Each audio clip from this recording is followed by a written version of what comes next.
So now I would like to take you through how I got my guitar tone for the 3 Black Sabbath videos that are in tribute to Ozzy Osbourne and to the great Tony Iommi.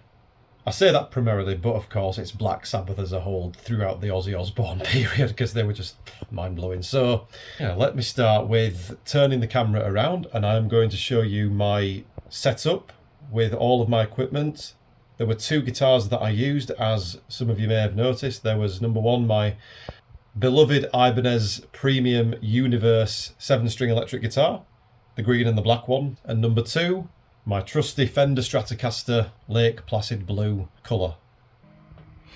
So down here we have my Mesa Boogie Studio Caliber DC2 combo amplifier. This amplifier was built between 1994 and 98, making it either as old or almost as old as me. It's a valve amplifier.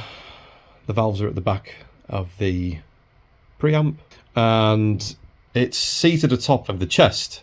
And the reason I keep the condenser mic about 4 inches away from the grill is to really help the recorded sound, the recorded track, to achieve or to have a healthy amount of bass. If you push the grill of the microphone against the grill of the amp, it can result often in an overload of bass tones.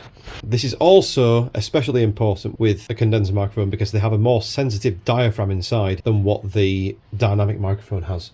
So really the idea is to not overload the sensitive diaphragm with high sound pressure levels, because this can cause not just distortion to the recorded sound that you get, but it can also damage the diaphragm inside of the microphone. So moving it away from the grill results in better tone control. It results in a more natural sound. It results in it results in being able to capture some of the room's natural reverb or ambience as well. So there's a lot to it.